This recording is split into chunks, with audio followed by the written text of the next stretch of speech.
Hey, so welcome to day 40. Yeah, I'm a little bit behind. Bad migraine, bad migraine. So I'm catching up and I'm going to do a little quick one for you, a little quick podcast about something I've been wanting to talk about. And the Midas folks did a really great job of writing it up. So I just want to share it with you. We'll go through this. And the reason this is important, I want to get this in your brain right now because later we're going to talk about crypto. And this needs to be in your noggin so you start to understand how the grift is working. You may be up on this, but if you aren't, let's talk about the Trump watch. This is the Trump watch. Ooh, I got to get my fingers right. The Trump watch and learn. If you are watching on video, if you are listening, you know what time it is. We're talking about watches. Yeah, we are. We're really going to watch and learn because I'm funny like that. So here's the deal. Trump has recently debuted his new Tourbillion Trump Victory Watch. There are only 100,000, they cost $100,000. So, kind of quality at $100,000, right? But here's the deal. They've only ordered 147 pieces and each one is numbered. Now I'm just going to sit with that 147 because that's not a weird number at all. And I don't mean waltz weird. I mean, freaking random. 147. Did they keep three? Why wouldn't you order 153? I am in marketing. I purchase this stuff. You never purchase an odd number. But I guess they're trying to be provocative. And somebody told them that if you put an even up number up there, and this is true, if you put an even number up there, people tend to habituate to that or attenuate it and tune it out because it's harmonious. If you do something that is not harmonious, people are likely to notice it. We learned this prep in marketing. So 147 is obviously not harmonious. Here's my question. What did he need $147,000 for? Because it always comes down to this, right? So here we have our Tourbillion, this watch, this magnificent gold watch, because of what other color could it be with Trump, except maybe a gold tainted tightly, slightly orange. This man has affinity for an odd color. He is kind of the maize president, as it were, using my Spanish there, and maize being corn. So that yellow orange color he seems to be so drawn to. So let me explain. As the election draws near, and this is close, I mean, like he just released this, last week? Donald Trump, has introduced a luxury watch priced at $100,000, raising more than just eyebrows because it sparks serious concerns about its potential loopholes for financial misconduct. But didn't you just know that's where we were going to end up at the financial misconduct part of this story? So he is hawking a new Trump coin, a pack of NFT trading cards. Those mean not for real. That's how I think of NFT, not for real. It's just a digital thing. It's a token. I guess that's the easiest way to think of it. An NFT trading card, a token, or a Bible that's a Trump Bible, because nothing says Bible like the name Trump on it. I mean, who among us is not full of the love of God and Trump at the same time? So a Trump Bible. An in-depth investigation into these Trump branded Tourbillion. Who pitched that name? I've worked for a naming company, Catchword Branding, out of Oakland. I love them. And I've worked with them on naming because I think naming is fascinating. And the linguists live in names. They love names. They just really dig into there. So, okay, so they have the Tourbillion watches, the Tour billion. It's one word, Tourbillion. That's what I'm saying in case you're listening. And it reveals several aspects that could potentially enable secretive and unregulated financial activities. Oh, do go on. It could allow for large amounts of cash to flow into Donald Trump's bank account from unknown sources at a critical moment before the election. Remember, he is out of money. Nobody's giving him money anymore. Even the rich people are like, for God's sakes, this man is expensive. All I'm doing is paying for this guy's legal fees. He doesn't have a ground game. For all of you voting for Trump, this is hilarious to me. Your candidate literally is not taking running seriously. He doesn't have a ground game. He's not really doing a lot of commercials. He's lying. Like everywhere he goes, he's lying. He's only focusing on fear and racism. It's like so disgusting how stupid he thinks you are. That's the part that's really embarrassing. But no. Let's go on about the Tourbillion watches. Okay. Key to this controversy is the method of payment he's accepting for these watches. I did tell you, keep your eye on crypto. We're going to do a whole one on this on crypto because a whole podcast. So I need to slow this down and get you to really understand what's going on here. But because buyers can use Bitcoin, they can do this Because it's anonymous. This is the secret passion of all these oligarchs and rich people and people who want to use money for bad things is they really want it all to be digital currency, cryptocurrency. That's the point. It's so they can move large amounts of money without you knowing where they're moving it. We're going to come back on this theme. I need you to get this. There is no traceable financial footprints when you're using crypto. So this opens the door to, of course, why would anybody want to buy $100,000 watch, especially from Trump, when we know everything Trump touches dies? Like there is no more truth than what Midas touched turned to gold, than what Trump touches turns to ashes. This man is notorious for producing things that are shite, right? Not even his steaks, which I don't know why you want to eat anything from Trump or drink his wine. That's just gross to me. Like, why would you trust him with your food, is what I'm saying. But more importantly, this man doesn't produce anything of quality. He's known for his lack of quality. That seems to be one of his brand standards, is how shitty can my deliverable be? Well, guess what? This watch that's priced at $100,000 are being marketed globally. Now, that's important that you know that these are being marketed globally because they are available to international buyers. Wink, wink, wink, including foreign dignitaries and business magnates. This global sales strategy complicates adherence to U.S. regulations designed to prevent foreign contributions to political campaigns. Holy crap, guys, it's right there. It's so fundamental. You want to have an oligarch support your campaign? Buy a watch. Buy a piece of shit watch for $100,000. There you go. The website's caveat is that international customers must handle their own taxes and duties. All of us who have dealt with online sales know you can't just like, okay, it's your problem. You deal with it. The US is not very forgiving on that front, but okay. We're going to just pretend like that's all kosher. Donald Trump is notoriously transactional. With the introduction of these $100,000 watches, it's conceivable that someone might purchase one as a straightforward means to curry favor with him to leverage the purchase for political gain. There's 147 of them, guys. Do you think we're going to get a list of who bought them? Further muddying the waters as a disclaimer of the Trump Watch website that the product, this is the best part, guys. This is the best part. The product images of the watch, for those who are on slides, let me just go back a minute. The watch kind of looks like somebody took somebody else's watch and put a brand on it, just put a different brand on it that says Trump. So here's the part that's hilarious. And this is the same deal that was going on for the shoes, the gold sneakers. The product images are for illustration purposes only. We call that FPO in the business. That means for position only when we drop in an image that's not the true thing. So they have one for illustration purposes only, meaning this is kind of what it might look like, suggesting that what is marketed may not reflect the actual product. Sorry, it's so funny because it's true. Oh my God, God knows what these people are going to get. And the actual product may not even yet exist, which is exactly what happened with the shoes. They sold a bunch of them and they didn't exist yet. I don't know if they've been shipped or not. I honestly, frankly, don't care.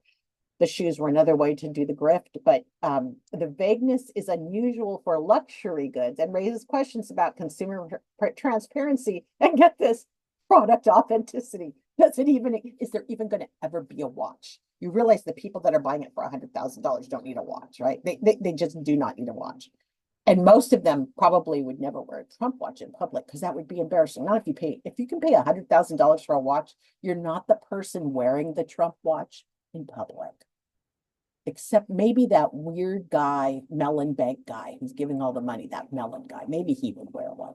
Oh, you know who else would wear one for sure? Clarence Thomas would wear one because he doesn't think he's owned. Maybe even Justice Roberts would wear one. Oh my goodness. Oh, the speculation. Oh, the imagining. Wow. All right. So here's the deal. The Scheitz shipping policy, which absolves the company of responsibility, for timely delivery, meaning, get it, you may not, could potentially allow for an indefinite delay between payment and delivery. Indefinite, if delivery occurs at all. This policy could be exploited to justify holding funds without delivering a tangible product, complicating accountability and potentially facilitating a form of money laundering.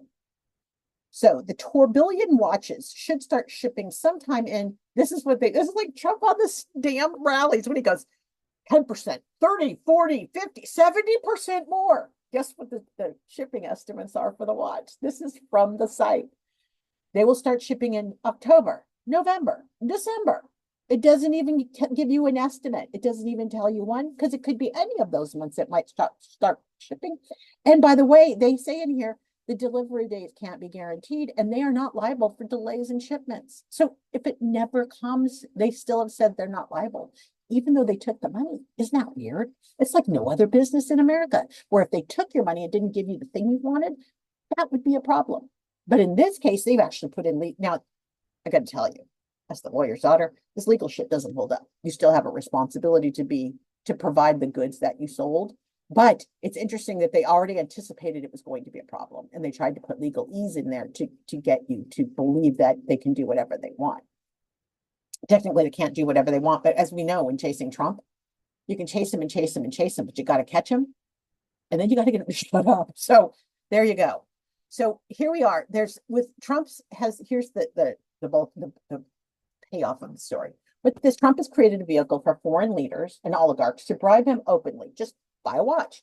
The statement encapsulates the core ethical concerns surrounding this Trump watch venture.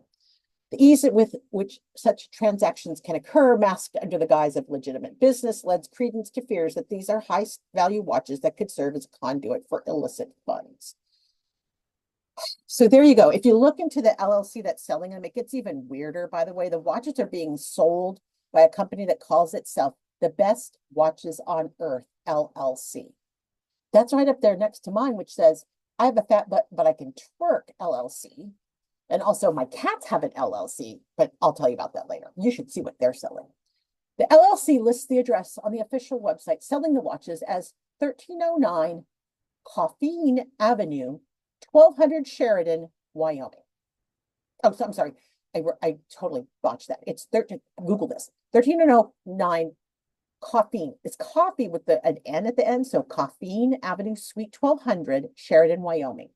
Search it, but you don't have to do the Googling, because here it goes. Searching the address reveals the location is shared by at least hundreds of businesses. On such business, one such business is called, I'm sorry, it just kills me. One such business is called Royal Honey Shop, a company that sells honey products meant to provide sexual performance enhancements for conditions such as erectile dysfunction, among many others. Many others? There's a lot of sexual dysfunctions that can be treated with the Royal Honey Shop? Go on. No, I'm not going to go on.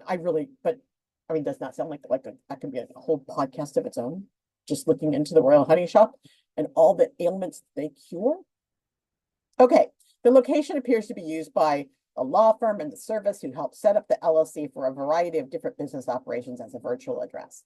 So the good news is this is a LLC warehouse. They're just turning out LLCs for people, and they're being upfront, and people do that because it's America and you can do this crap all the time. Like all my LLCs that I have, that's all. I don't really have LLCs. My point is, it's bogus. This thing is a fly-by-night. It's a fly-by-night operation. It's defined by fly-by-night. If you go Google it, you're going to see just a building sitting in the middle of nowhere that has 100 businesses registered to it. Experts in the watch and menswear space appear to agree that Trump's product is vastly overpriced and likely Chinese-made, despite its Swiss-made branding. The Hollywood Reporter released a story on Friday about this, and the quotes they shared were quite damning. This is about the quality of the watch. This is cobbled together, patently unoriginal and vastly overpriced, said Ariel Adams, founder and editor of a blog to watch. Come on, man, that's a whole blog about watches. This person knows what they're doing. One of the industry's most popular sites for timepiece information and education. Don't say I don't do anything for you. I just told you about a blog to watch, which is one of the industry's most popular sites for timepiece information and education. Come on. Anyone can go to a white labeler and say, I want a watch. And a white label will Frankenstein it together, put your name on it, and sell it to you. But the price you sell it for is up to you. And the markup came from someone on Trump's team is so obvious here, because even the $500 piece from another brand would go for $200. So even what they're saying is this thing's so not aligned with the price value that it kind of makes no sense, but it supports the whole laundering thing, right? A marketing director, sorry, just a little bit more. A marketing director of a well-known cis brand was asked not to be named to keep his opinion separate from the company, said, I belong to a collector group that maintains an ongoing group chat. And the initial reaction was that it had to be fake. After that, everyone is laughing. As he said, it was a more of an expensive piece. And when you look at all of them, they scream Chinese-made watch. None of them is worth the asking price. So today, my message to you is don't buy a Trump watch. Watch how he's using his merchandise to go out and influence and to move money into his organization because he can't move in money through the front door anymore. And when we pick up this story in the crypto podcast this coming week, you'll know why this was important now, because this is how he's kind of trying things out. This is a way to test some of these models to make money. He's going to need to make money after this election. Let's face it. He is in a world of financial hurt. And after this, other than his cult, I'm not sure where he's going to get money. There's not going to be any outside interests interested in funding him. Putin's not going to want to pay for him anymore. Putin's focused on Peter Thiel, Elon Musk, and JD Vance. Trump, honestly, guys, Trump is the empty suit. I know most of the people listening to this know that. So you're with me. You're just getting up every day going, oh my God, just make it stop. But I don't think enough of the cult members understand that he is an empty suit. So I am online trying to attack some of that. And for us, I think it helps to know if you talk to somebody, some of you guys are in really tough places. And so if you talk to somebody, I want you to have some of the facts. I'm going to also say just a really quick shout out to anyone impacted by this Helene. I don't know what else to say. I'm looking at Appalachia and I don't know what to say. It's gone. Like, I've never seen anything like it. And I have been a climate change advocate since I was in, I think, 7th grade. No nukes. No nukes got me on climate, because that was what a lot of no nukes was about, is protecting our air and our water and our land, right? We didn't want it contaminated by nuclear energy. And at that time, no one had convinced us they could do it without hurting us. So with climate change happening and what's happened in the hurricane, I feel like it's not even a hurricane. I feel like this was some kind of giant horrendous storm event. It was almost needs another name for what it did. But I want everyone to know that I'm paying attention. That really got me down. That's been tough. Get migraines, and you have to look at that too, and you just feel really bad for everybody. And I know we don't even begin to know what the losses are going to be yet. I don't know how they could know. When I look at how there's water everywhere, and that water is not just brackish water. That water's filled with things that want to kill you. So if you got swept away by that water, oh my goodness. Okay, so let's end on a funny thing. Everybody out and go out and buy a watch. I don't even wear watches anymore. Do you wear? I guess I'm not a man going to work, so I don't need a watch, but I used to be such a watch need. Talk to you tomorrow. Thanks for listening. Bye-bye.